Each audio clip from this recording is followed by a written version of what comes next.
Alright. Assalamualaikum warahmatullahi wabarakatuh. Hello everyone. So before I start my speech, have you ever heard about people who are having issues due to their identity? It happens when people don't want to hang out or socialize with others people because they feel anxiety or inferior about their looks or personality. So they feel troubled when they are outside or in crowded place. They want to be alone and not be a part of anything. Well, we will talking about it. So, my name is Rawi Dwiwantiningsih, and I'm the part of English Education Department of 11 Maret University. Yeah, okay. So everyone, relationship that you have with yourself is the most important relationship.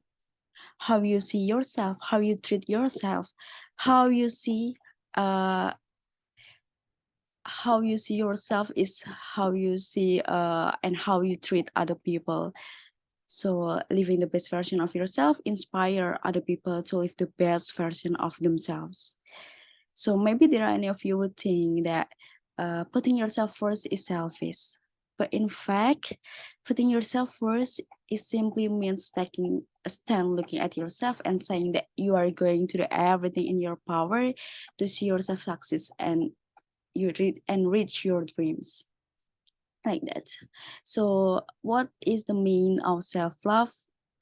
So self-love is more than just changing your hair, getting a new wardrobe, or attempting to redefine yourself. So self-love is obtaining an appreciation for yourself that stems from the cycle, emotional, support, uh, spiritual support you provide yourself. It is not a fixed state, but it grows through action that lead to maturity over time. Yeah, okay. Here I have a few tips that might help you along the way. Yeah, how to practice self-love. So number one, forgive yourself. Yeah, are you incredible? Talk on yourself. Sometimes when you're struggling for perfection, you end up overlooking the fact that you are only human. So although you might tell yourself that you are just holding yourself accountable, too much self-depreciation can be harmful to your mental health. Instead, learning to forgive yourself from the mistakes you make and treating them as opportunities to grow is a step towards practicing self-love. Number two, there is be mindful. So are the goals you set for yourself really what you want, or are the pushed into you by society?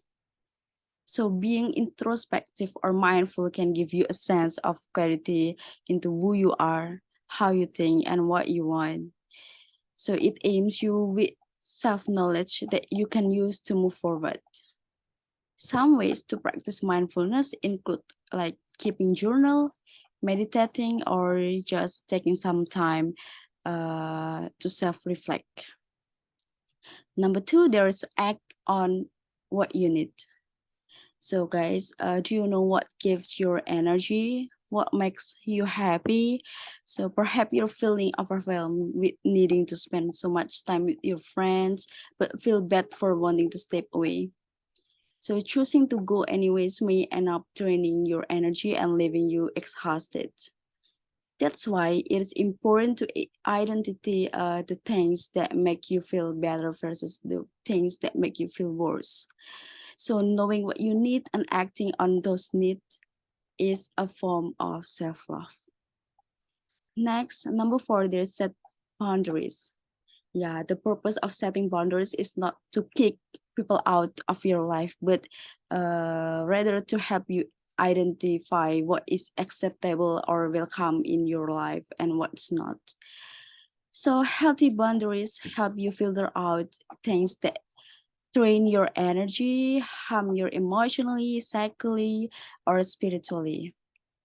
Okay, next, number five, there is protect yourself.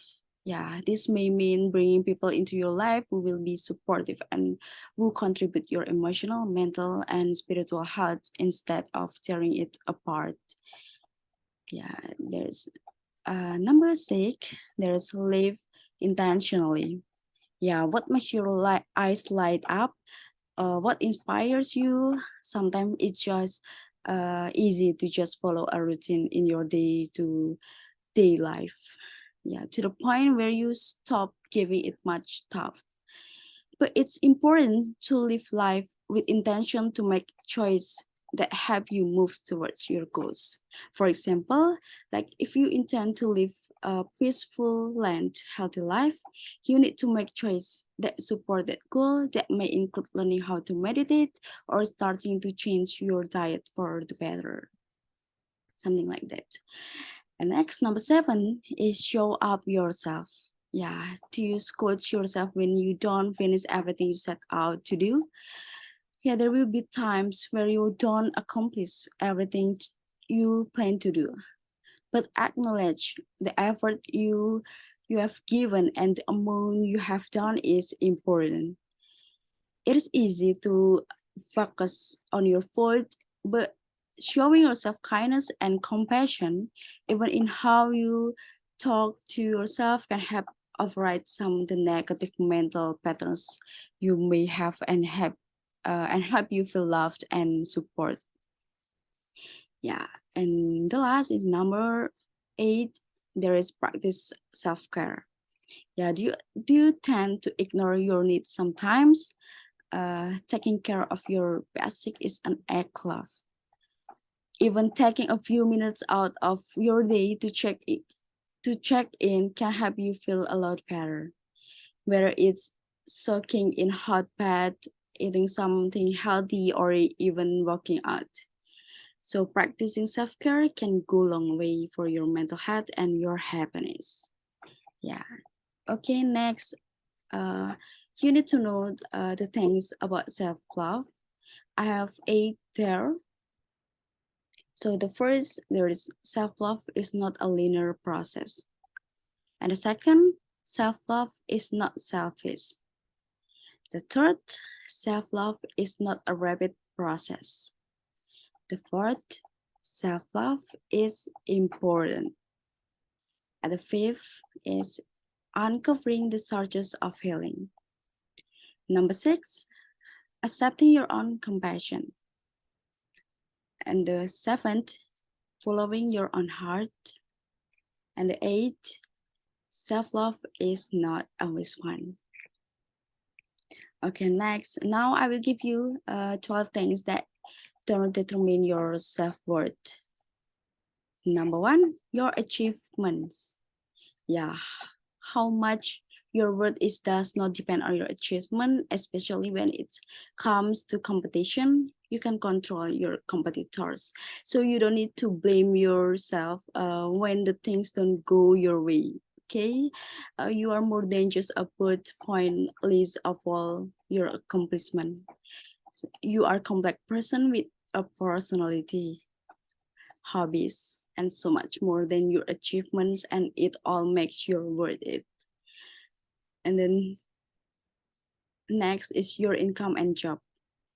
While your job plays a big part in your lifestyle, it does not determine your worth.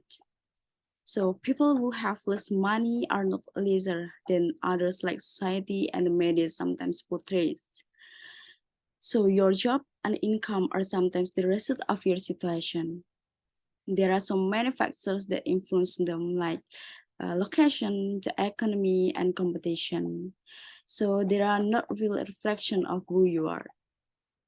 And number three, there's your childhood. The childhood. Your childhood may say of a lot of things about you, but it does not determine your worth. Okay, so it is a pace well and it is way out, and you must not let it overwhelm you. Your childhood does not define who you are. So after all, you have no control over who your parents are, and you're not responsible for their choices. It may take some time to accept this, but your past does not define you. Next, number 4, there's your level of education. So much like your income, your level of education is also the result of so many factors. One of the biggest factors when it comes deciding whether to go college and where is how much money your family has. You can change how many your family has or the location of the schools you want to go. So therefore, you don't need to feel bad if you don't have a higher level of education. So it doesn't mean that you are less intelligent or worthless than others than those who do. Okay, next, number 5, there's how other people view and treat you. So do you constantly stress about how others see you? Or are you constantly trying to live up to their standards? So other people have no way of knowing what you truly are. While family and friends may have a good idea of it, so only you fully know yourself. Yeah, knowing this, your self-worth is not based upon others' limits and sometimes biased opinions of you. You cannot control what other people think nor how they act. So try it to trust yourself with other people's opinions, even if it is difficult. Okay, next, number 6, the other people achievements. So do you compare your achievement to other people? It is okay because everyone does that occasionally. And it is so easy to look at what you have done and compare it to someone else's achievements, especially when the internet give you access to look everyone's amazing lives, right? So it may be hard to internalize, but what other people do doesn't define you. So you can't control others. So the only thing that you can do is try your best. After all, everyone is different with varying skills set and experiences, so it is no use comparing to completely unique people. Next, number 7, your appearance. So guys, are you unhappy with some cycle feature of yours? Is there anything you wish you could change about your appearance? Almost everyone wants what someone else has, which is the sad truth, especially living in today's society. It can be so easy to compare yourself to other people and all the charges models on TV. But try to remember that what you look like doesn't determine how much you're worth. Okay, so next, number 8, your relationship status. So are you still looking for the one? But it seems like everyone you know is getting hitched. So nowadays there is so much pressure to have significant other and picture a perfect relationship. But guys, there's nothing wrong with being single. So it doesn't make you less a person because it means you are taking more time to focus on yourself and what you want to do. Okay. Next, number 7, there's the number of friends you have. Yeah, so guys, having more friends doesn't matter what kind of person you are. If you only have a few, it doesn't mean you are not sociable or kind, but it means you have a specific taste in people. Yeah, which is not a bad thing. The number of your friends doesn't say anything about your self-worth. Rather, it is the quality of your friends that really matters. Okay, next number 10 is your social media status. Are you is an avid scroller? With the amount of emphasis on social media, the world seems to revolve around how many likes you get. There's so much pressure to have a picture perfect aesthetically pleasing life. So whoever you're with is not measured by how many people like your post. So social media is for sharing parts of your life and forming connection with people. So when getting many likes may give you satisfaction, it does not determine your self-worth. So social media should be fun and uplifting, not a tool to gain validation. Yeah, you are valid and worthy regardless of your social media status. And then number 11, there is your age. So guys, both old and young people are often judged due to their age. People may think all young people are reckless and selfish, while all other people have their whole lives figured out. So, but your age doesn't control your personality, hobbies, likes, dislike, and so much more. So it is not a reflection of who you are, so it doesn't determine your worth. And the last, there is your decision to have children. There's a lot of societal pressure to have children in order to contribute society. But having children is completely your own decision. So not having children doesn't make you less worthy than others would do, because it is a major decision that affects you most of all. So it should be up to you. So guys, not anything or anyone else, whether it's be money, family, or friends. So it may be hard, but just try to remember that you are more than any single aspects. Okay, so yeah, most people don't live for themselves. So what I mean it, whether when they want to do something, it's guided by what will they think, what will my wife think, what will my husband think, and etc. Therefore, our big decisions in life are not our own decision. So please don't do it. Because happiness is something that you create for yourself and by yourself. Okay, I think that's all. I hope I will able to give you insight into some of the things that you need should not base your words on. Okay, thank you. Wassalamualaikum warahmatullahi wabarakatuh.